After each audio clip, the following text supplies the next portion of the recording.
Okay, I just want to take us back to that breaking news that I mentioned just a few minutes ago, that Israel's Air Force says that it's intercepted a missile that has come from Yemen. Sirens have been sounding across central Israel. And just to give you a bit of context, of course, last week, a missile from Yemen did manage to break through the Israeli defense systems, and it hit the grounds of the main airport in Tel Aviv.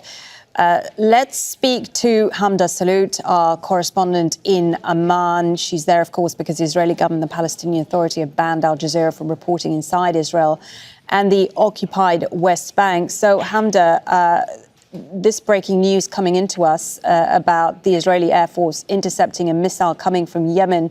What more can you tell us?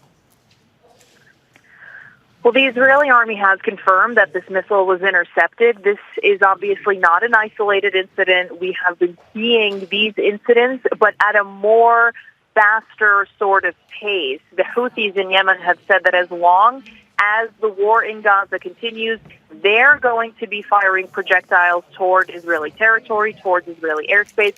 And in fact, since Israel decided to break the ceasefire and breach that agreement back in March, there have been more than 30 projectiles fired by the Houthis. And the most notable one was actually just around a week ago, when the missile failed to get intercepted and made impact right outside of Ben Gurion Airport.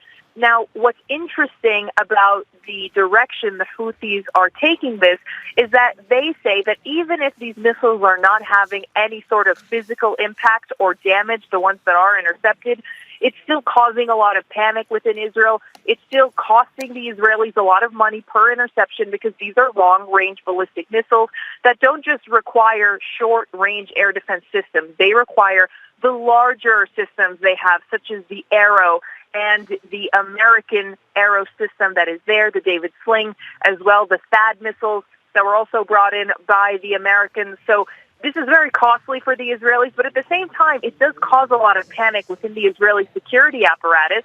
And now, with the rate that these missiles are being fired, the Israelis say they have no choice but to react, but to continue to respond in their own way. Previously, they hadn't been responding because the Americans had told the Israelis privately and publicly that they were going to take care of the Houthi targets across Yemen. But most recently, within the last week, the Israelis themselves have been conducting their own airstrikes.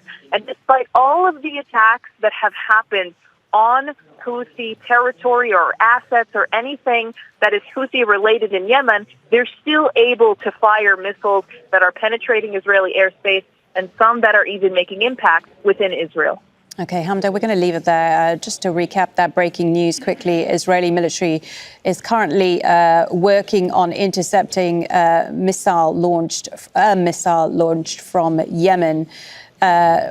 We understand that the aerial defense systems are currently operating to intercept the missile, and alarms have sounded in several areas in and across Israel following that launch of that projectile. Make sure to subscribe to our channel to get the latest news from Al Jazeera.